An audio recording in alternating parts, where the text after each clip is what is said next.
Hi guys, welcome to the session. In this session, we'll be learning about Rust. So Rust was developed with the goal of providing high performance comparable to that provided by C and C++ while putting an emphasis on code safety. Rust, however, provides many advantages than merely memory safety, other factors contributing to the popularity of this programming language by well-known software heavyweights are its support for concurrent programming, high performance while processing big volumes of data that we will see in our upcoming sections also. And when this combined with an efficient compiler, it works very fast.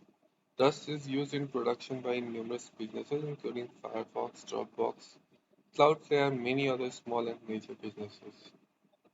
Some prominent features are management, like memory management, code safety, polymorphism, trait objects, expression, and concurrent programming. Some of the major Rust libraries for cloud and machine learning are it's available on TensorFlow, Hugging Face, and on cloud it's available on AWS Labs through various SDKs. Now concurrency. So for concurrency you can refer to Crossbeam or Rust CC, which I will show you. Then we also have various game engines built on Rust. One of the popular game engines built on Rust is VV Engine, which is a simple data-driven game engine. Data structures. So we can also refer to various data structures, libraries, and repos available in Rust, like KD RS, which is a k-dimensional tree in Rust for fast geospatial indexing and lookup. K-dimensional tree in Rust for fast geospatial indexing and nearest neighbors lookup. Okay. Now in blockchain, we have a very popular platform called Foundry, which is built on Rust, and it is a modular toolkit for Ethereum application development. Then on database, it is also available in Cassandra, Elasticsearch, Redis, and so on. We will learn more about Rust in our upcoming sessions. Till then, bye and take care. Installer, once you install it, just do a restart, and then you will be able to find Rust in your system, something like this. Let me show you.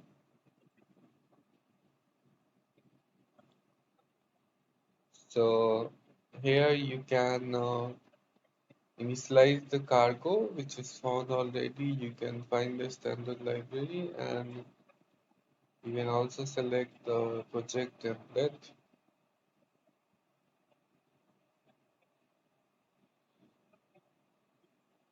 So it's a quite simple process. Just download the package, then you can find it in your ID, and you can do the environment for that. I will see you in the next session, which we will be doing some coding exercises on Rust. Thank you. So first we will be calculating the area of square. Let's begin. So by default, we need a main function. Inside the main function, we can declare our variables. Let's make it a spacious. Then let's declare our variables width and give it a value as per your convenience. Let's give it 40. Then let's give another variable height. Give it a value. Let's call it 60 or 60. Okay. Then print ln exclamation mark. So it's a square actually. So yeah, we will be having the same values. Now print area. Area is okay.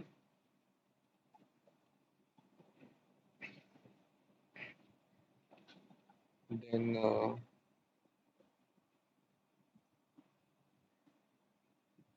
here define it by this width and height. Okay, and we will be defining our function area in our next slide. Let's close this one. Now we have to define what is area. So basically,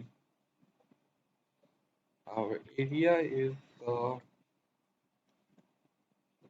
width Q32. That is type actually, as you can see here, and height, that is also U32.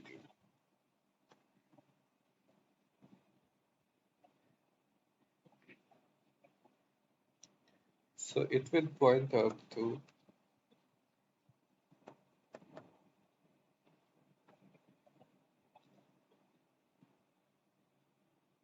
U32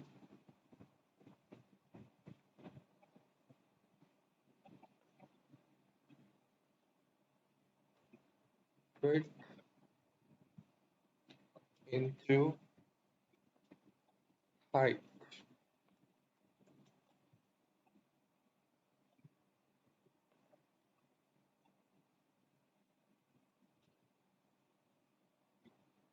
Now let's close this. Let's run our program to see if we can get our area. We have one extra delimiter here. C 1, 2,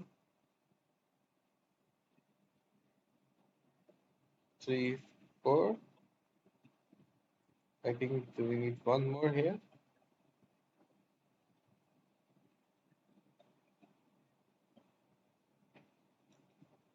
Or let's do this. Okay, let's try again.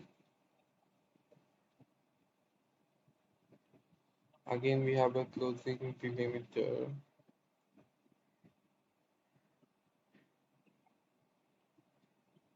Let's count our delimiters. One here, that is so fine. Then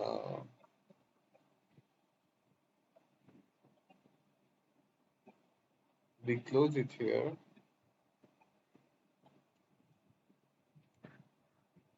That is fine. Then we start one here. It goes on to here.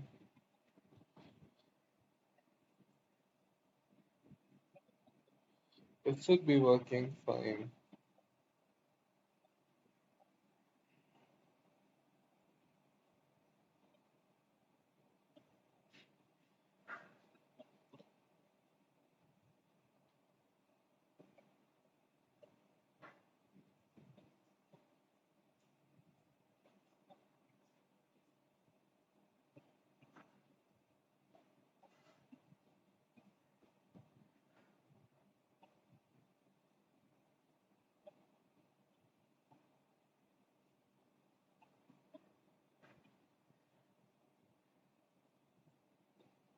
At line 25, we have a closing delimiter.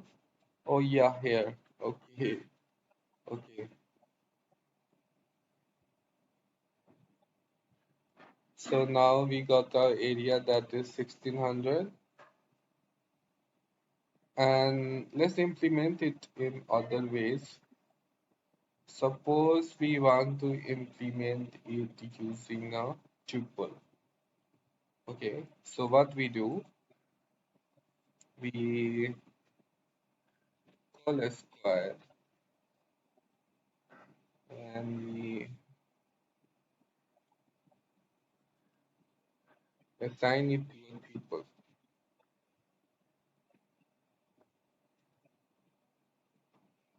something like this. Then we print the area and we simply call it a square.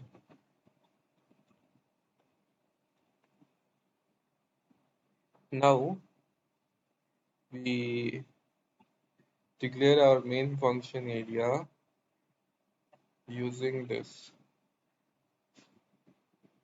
We call it dimensions.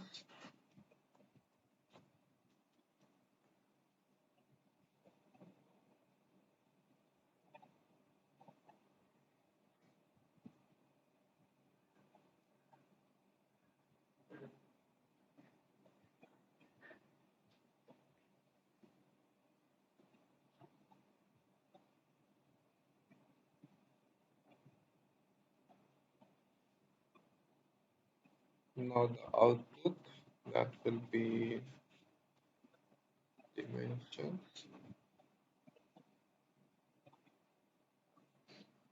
0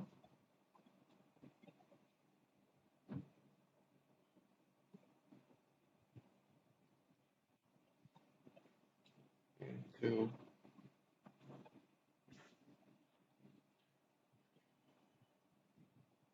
dimensions into 1. Let's print it out.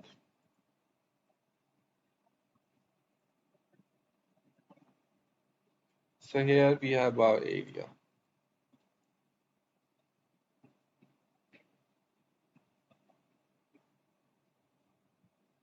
Then we will be doing some simple Rust programs on control statements.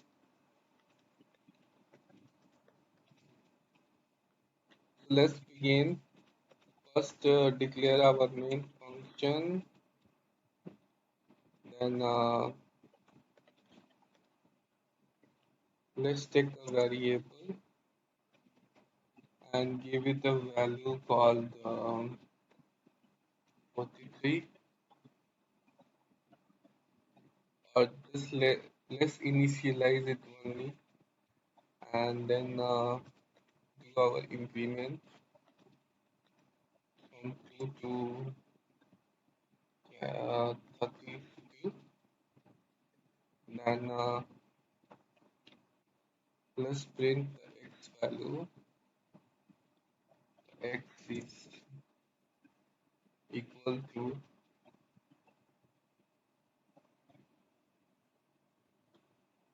32 into I, and let's print it out using this.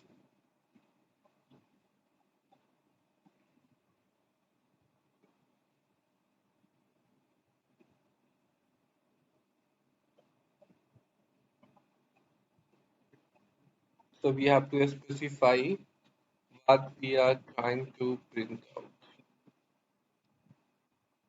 something like this.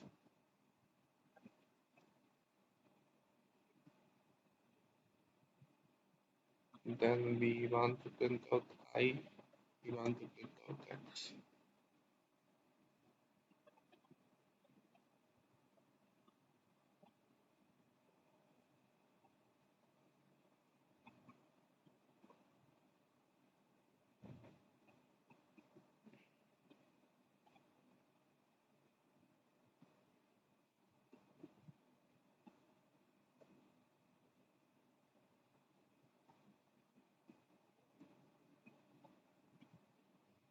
So once we are ready, we can print it out.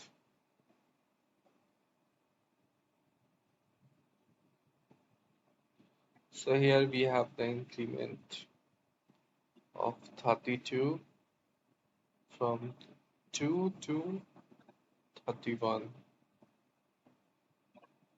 2 to 31. It will stop before 32.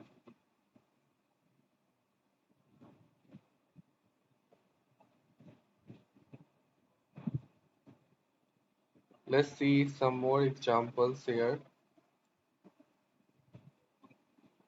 Like suppose we want to use a struct.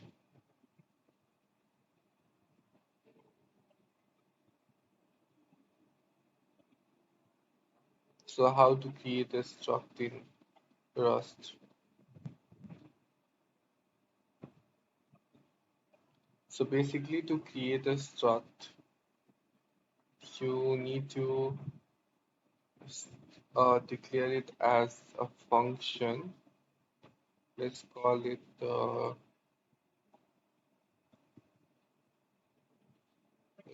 it something like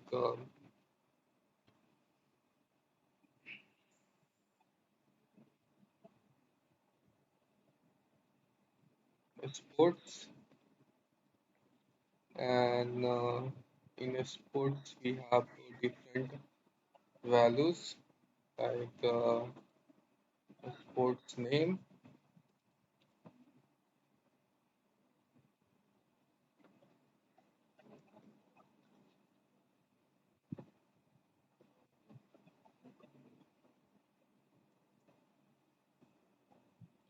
that is a string. Then we have one more value called a sport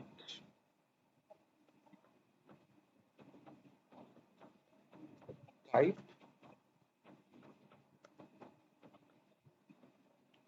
In this section, we'll be doing some string programs in Rust.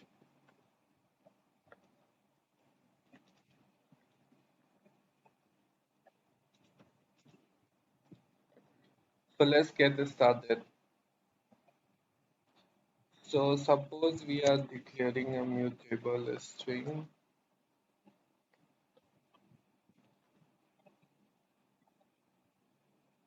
that is a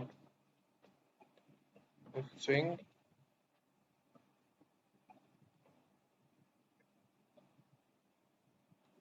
from hello.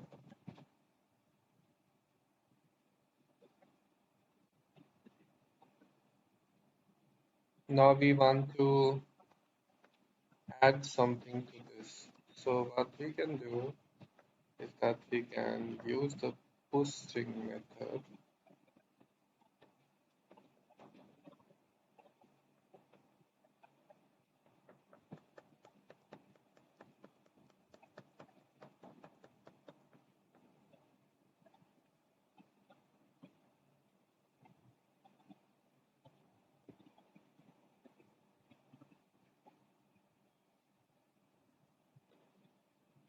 Here we can declare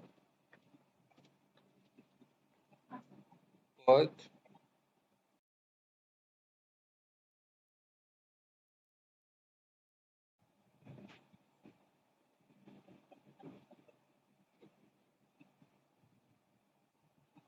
Now we can print the added string.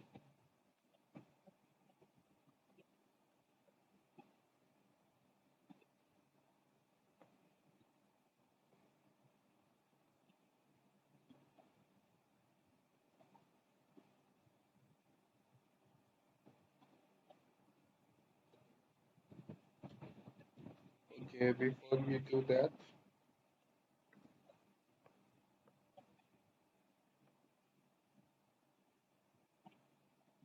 let's define it under a main function. Okay, let's split it out.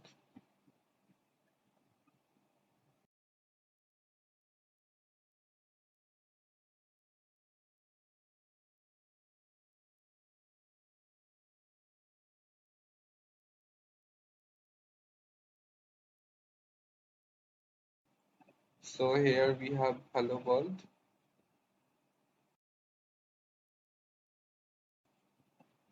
Now let's move on to our next program. So our next program we will be doing cloning. So you can also do cloning using in Rust. Let's see how we do it.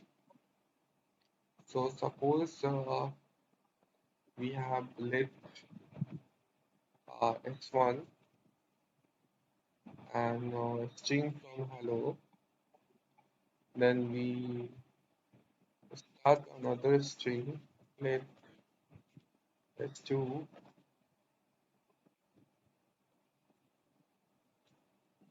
Here we call it a clone.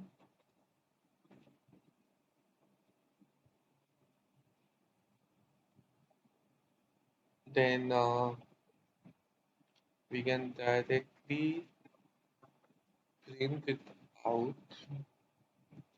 To do that, we will need to declare this inside s1 and s2. The second string that is the clone.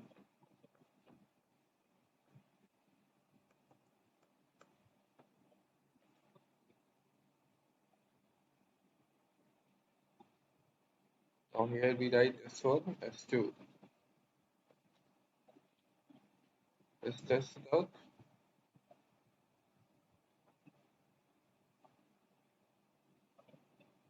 Okay, so we have two hellos.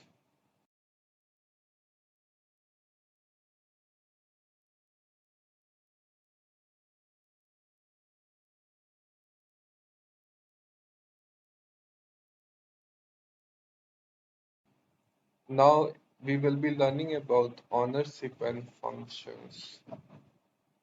So here we will be passing variable to function, which will move or copy just like assignment.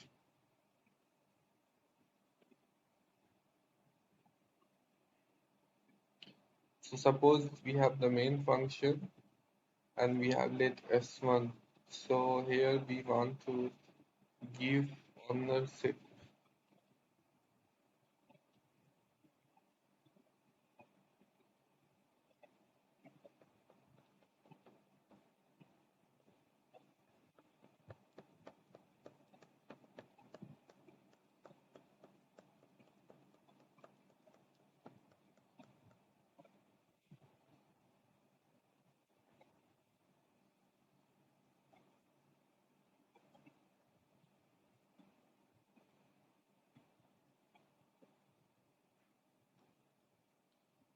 And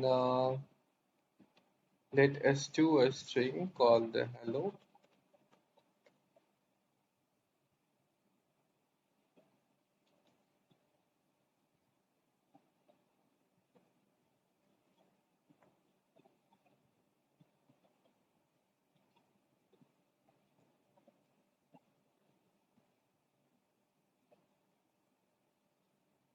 Now let s3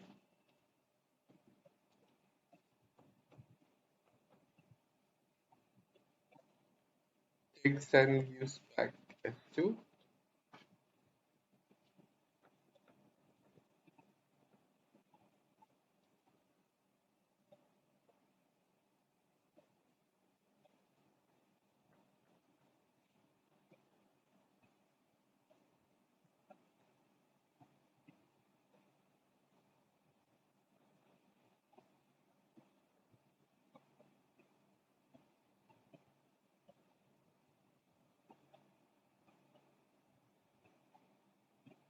So here s3 is not in the scope, like s3 is dropped and s2 is removed. Now let's give the ownerships. So to do that, we will define the ownership function.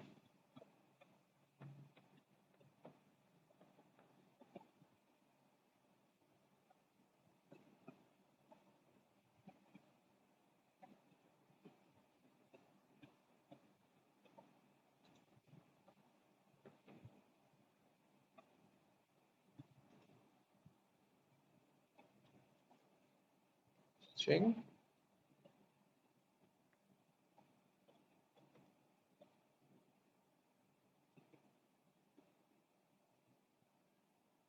So here we describe from a string.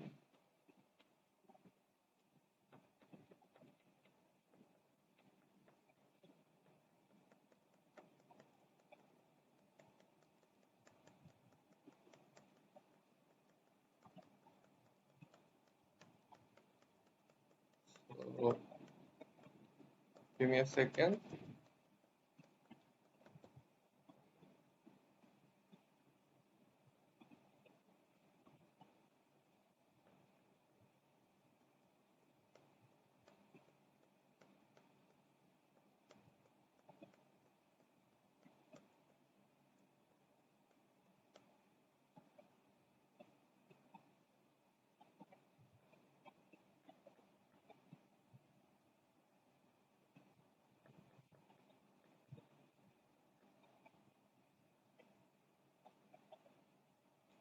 Let some string and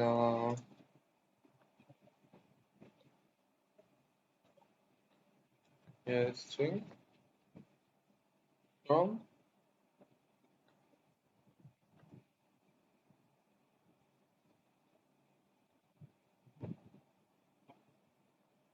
just call it hello again.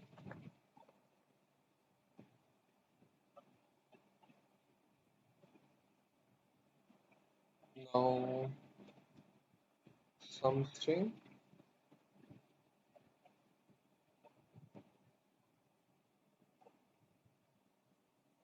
Now we will be writing a function that takes a string and returns one string.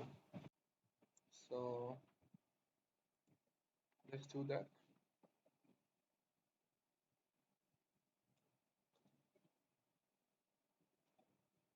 Takes and gives back. Just like the one that we wrote here, tick and ticks. Let's just call it tick.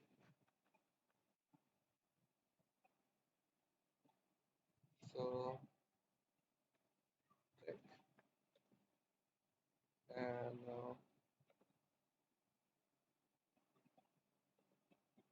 a string literal.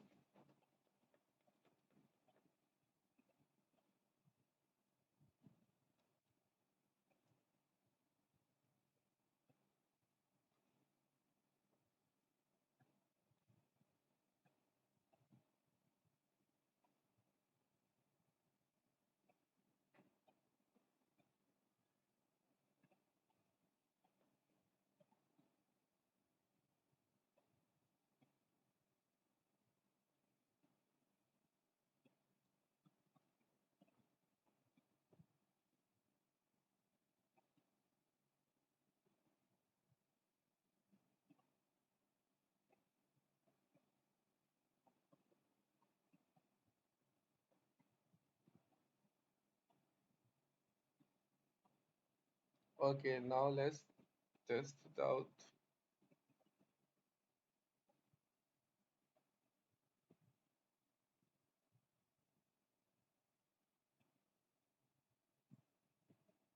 So we are having an error currently. Let's see which line it is. In line number 8. Okay.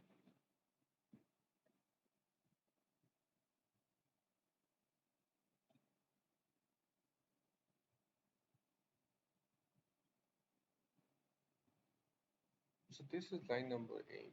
Let s2 string. Okay. Assignment. Okay, now can we run it?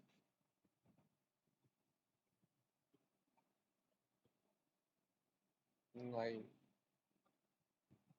In 9 we have let s3 check s2.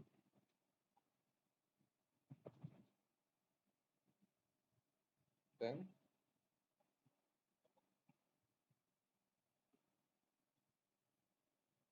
gives ownerships. So what did we have?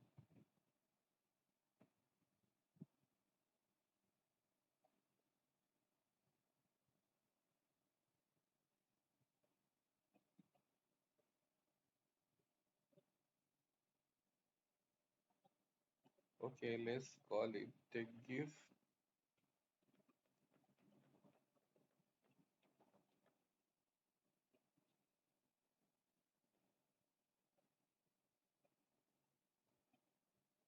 Okay,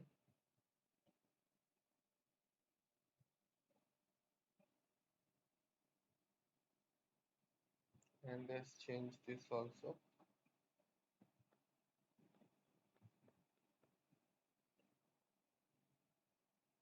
Okay, now let's run it.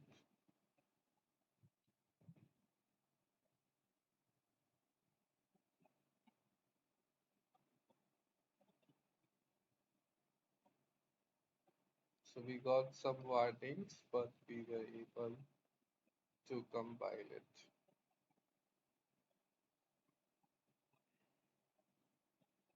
So basically we are doing the reassigning of the string values here.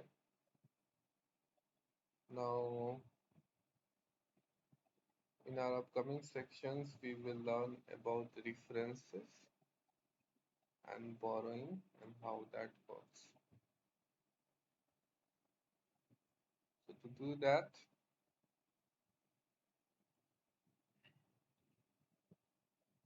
let's start references in Rust.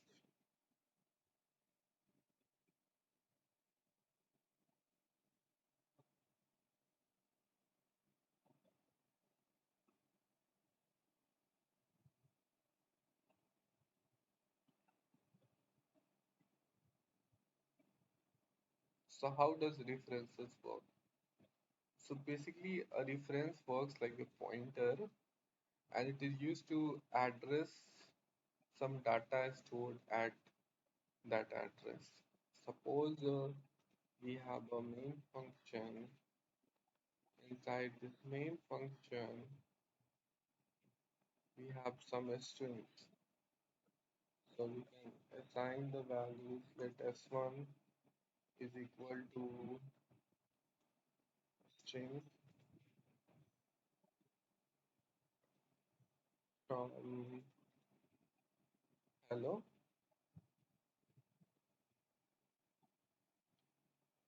In this,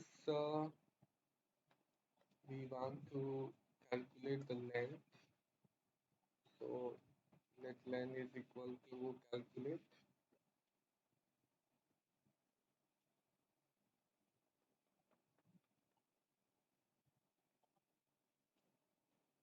length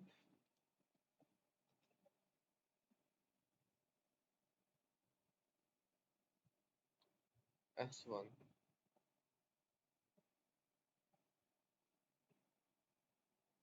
So here let's print it out.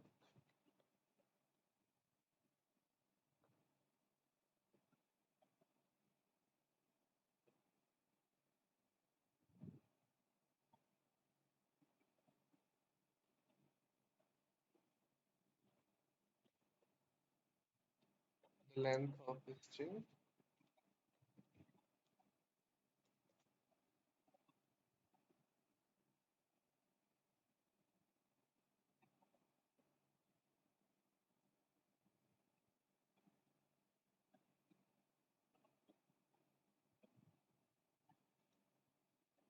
is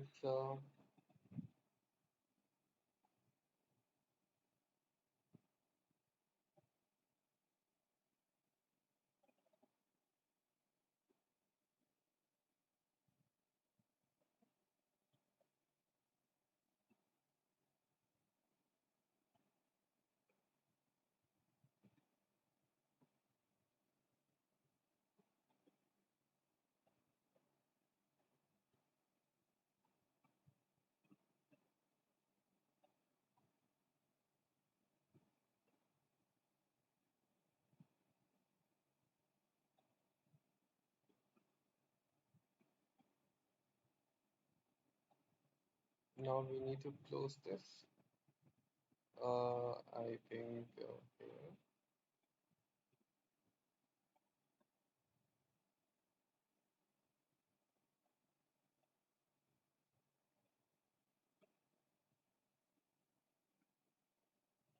Okay.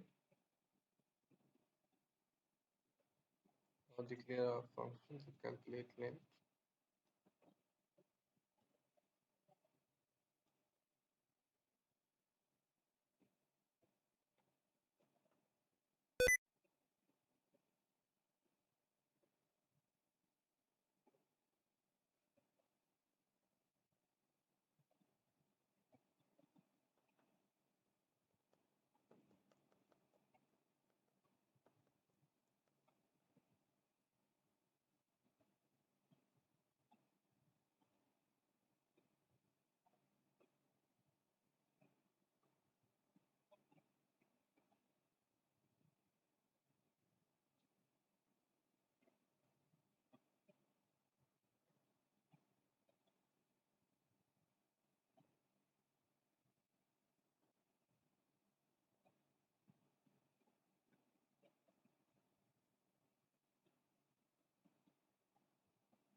So now let's run this program.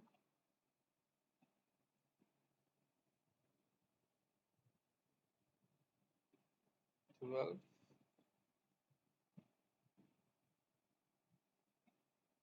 Okay.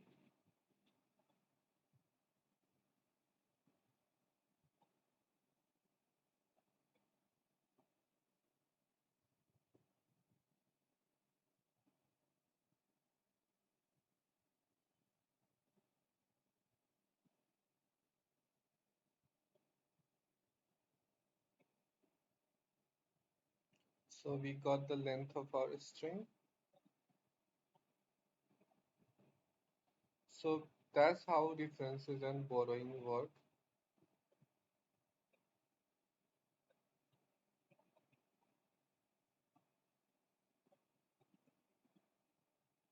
So basically this here we are doing a reference that we want to calculate the length of string s1, and then we calculate it. So I will see you in the next session, in which we will be looking into some of the Rust algorithms. Till then, bye and take care. Hi guys, welcome to the session. In this session, we will be doing some simple data structures like linked list, factors, also called dynamic arrays, and stacks. So first of all, let's implement the stacks using a linked list. So using standard collections.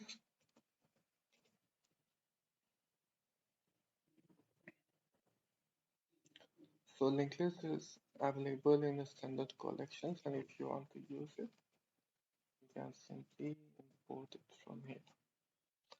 So we also have binary bounds, B-tree maps, B-tree sets, hash set, hash map, hash set, linked list.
Let's code some simple programs in Rust.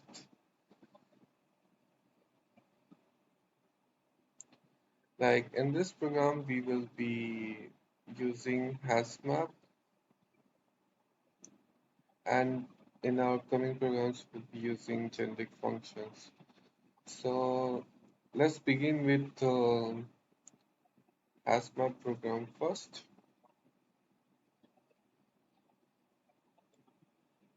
So to use that, we will be initializing use cd,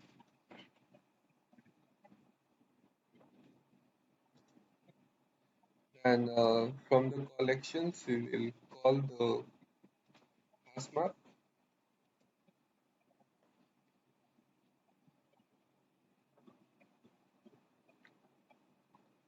Now remember to close this with semicolon.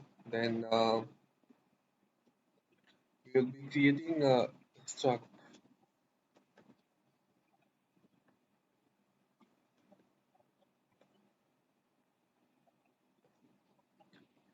then giving the config,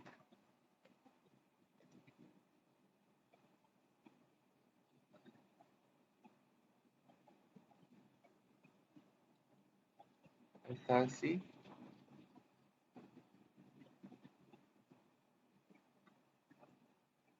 and yes, we need to define the main function also, which we will be doing in our later sections.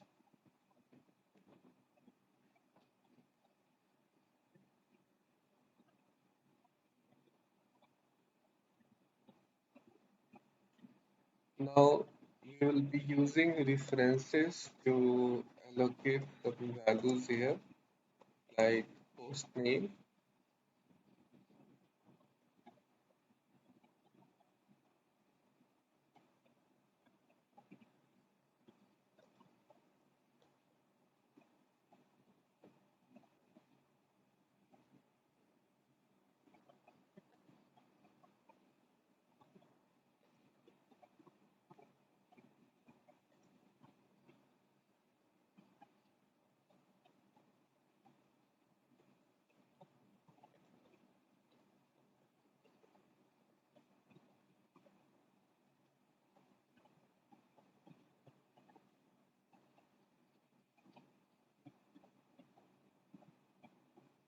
Now we'll be giving a function which will have some parameters, like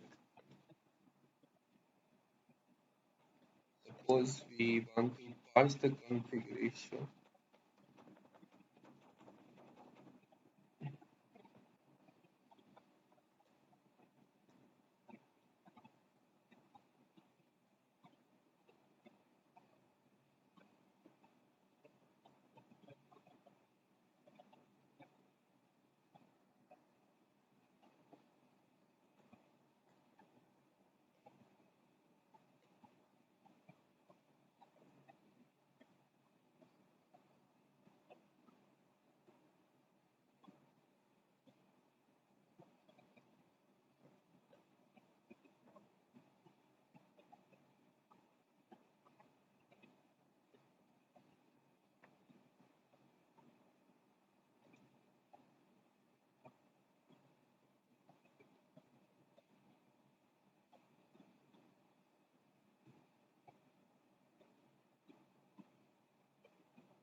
Now let key values,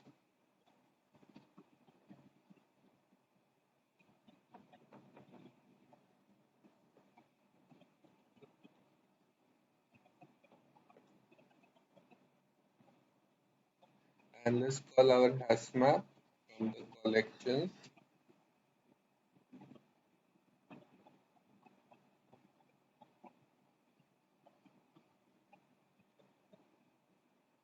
Let's define it.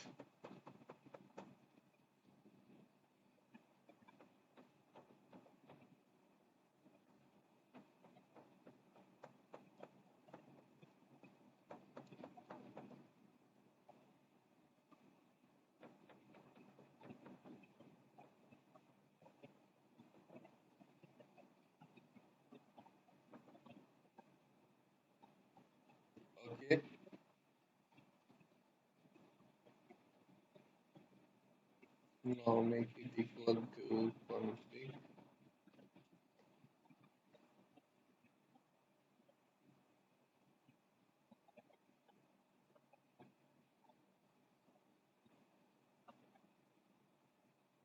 lines.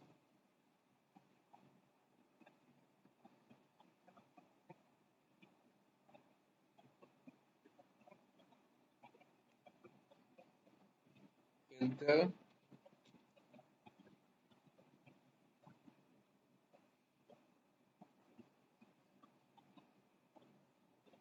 line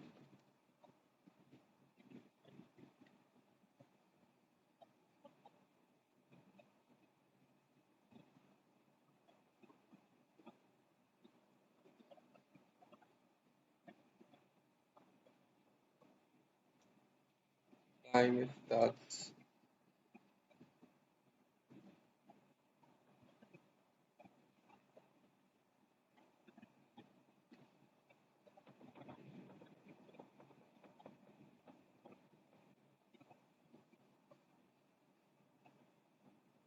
with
it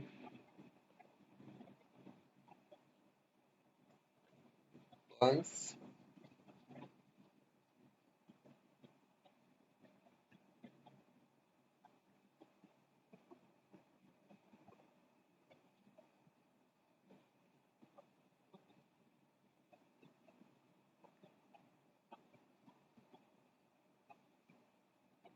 map and here let's give the key value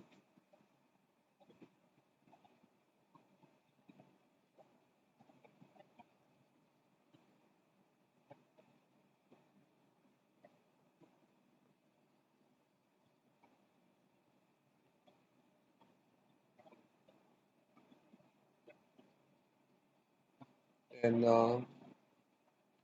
let's use the string method string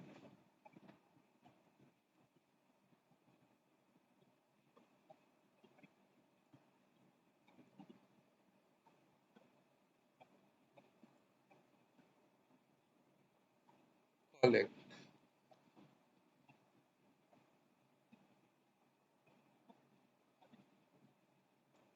There might be some syntax error which will be corrected later. Now config the host name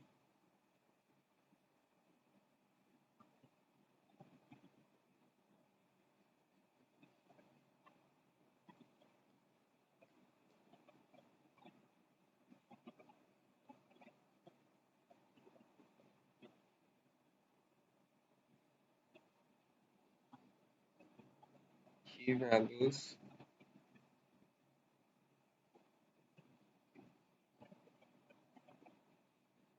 host name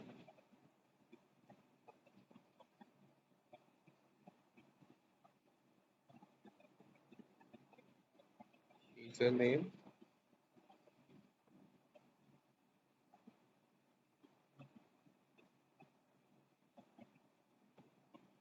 key values,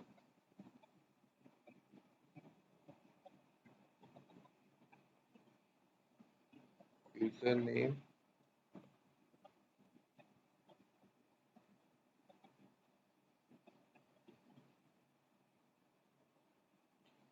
Now let's start our main function from here and saying main.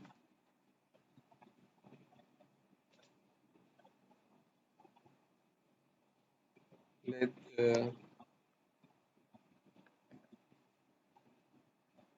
let our struct equal to the function.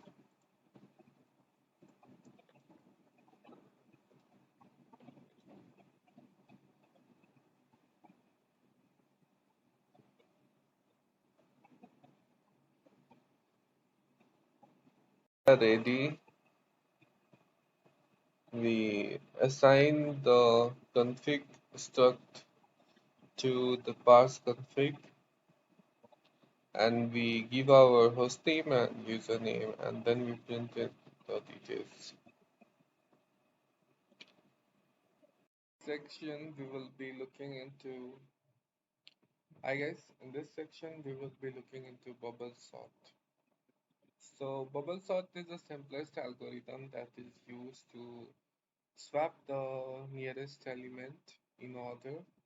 So we will be using bubble sort to sort an array of length in ascending and descending order. So we will start a function bubble sort. In bubble sort we will type a parameter, then we will type order, then array and a mutable parameter type. Okay, so basically here we will be using the reference, then we will be giving a condition. If that is empty, return let muted sorted boolean false, and let muted end array length. While sorted, we want to do the increment for the sizes, and then we can use if to swap according to their uh, size. Then once sorted, then we can test it out by calling them one by one and checking bubble sort uh, assertion on them. So let's test it out. Okay, here we are. Now in our next session, we will look into some more algorithms. Till then, bye and take care. Session we will be looking into polar throws algorithm. So basically it is a form of factorization. It uses a very small space, and its expected running time is proportional to the square root of the size of the smallest prime factor of the composite number being factorized. So basically this algorithm is used to generate pseudo-random sequences. So how this works? So basically to work on it, we will start with a structure, and we will create a structure linear congruence generator. Then we will implement this structure, and we will create functions for the multiplier, increment, and the state.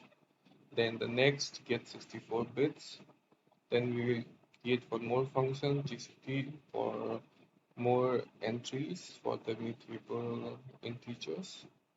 Then we will create advanced functions, and then we will start customizing our pullout.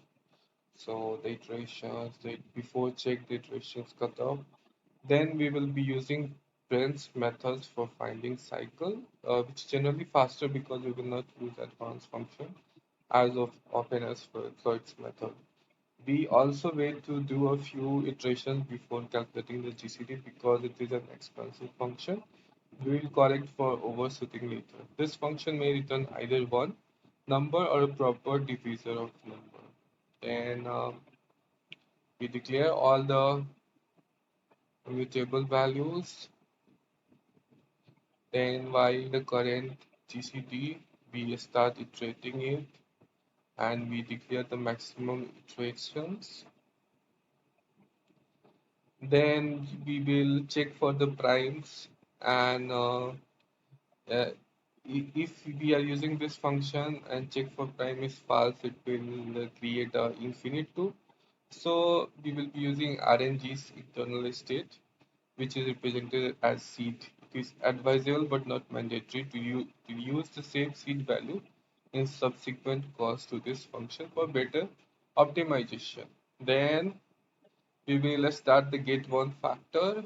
In this, we will be using the range, the seed, and check for prime, then a multiply, increment, and the state as we defined earlier. Then we will check for prime and we will let the mutable factorization and we will get the small factors. Then we will get the factors using MPF.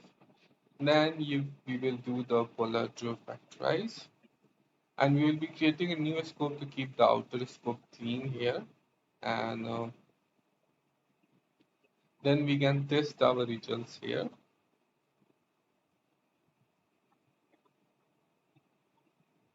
for big numbers, small numbers and all.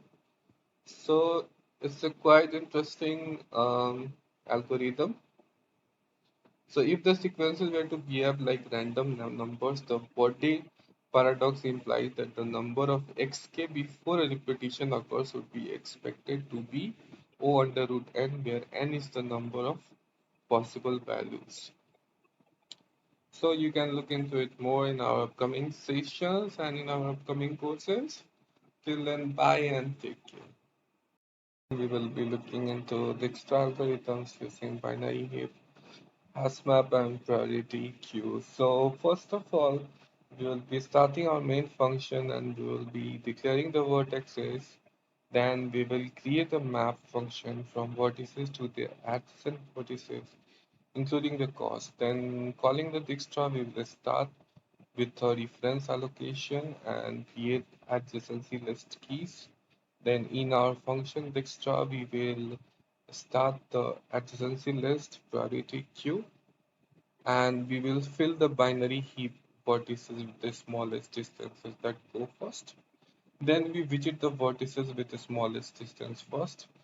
This is what makes Dijkstra a 3D algorithm. So when we are changing a vertex distance, the binary heap doesn't update the position of the vertex. That's why we create a new mutable heap with the right order in place.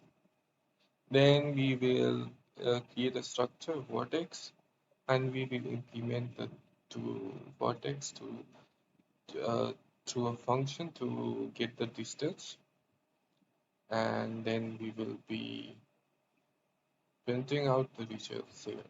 So let's begin. So here we have five vertices and starting from S, the most closest one 0, then Y, then Z, then T, then X. So it's very exciting algorithm if you want to work more on it. You can implement it using graphs, heaps, HashMap, queues. I will see you in the next session. Till then, bye and session, we'll be looking into some Rust optimization for solving contest problems through various functions. So first is a coefficient problem in which we are trying to equalize some polynomial arithmetic expressions. And here we have the values. We are initializing it. Then if it is equal to 0, then we are doing a self sign on it, else we are adding our coefficient values and equalizing it using the requirements. Here, if a is unequal to 0, find the smallest coefficient b. such that the expression is correct. So just like that, we will be initializing it first, then we will be adding the variables and using controller structures, we will be checking if the value is equal to 0. If 0, then we will be giving our expression inside it, else we will be printing none.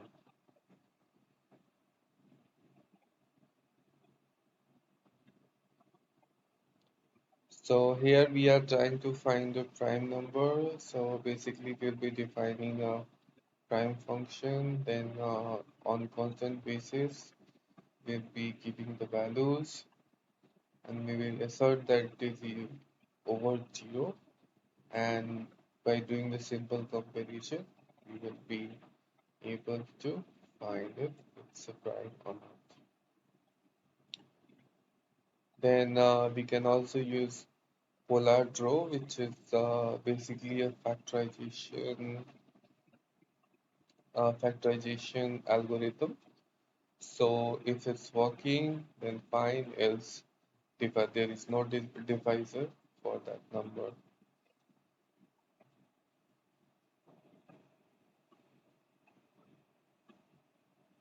Now, assuming x is greater than 1, find the prime factorization of n. So here also we can use polar draw, and first we will define the function itself, then we will be adding self signature and we will be creating mutable values, and using the while loop be we will be initializing polar draw, and we will be finding if the function is prime or not, and then we will be doing the factorization.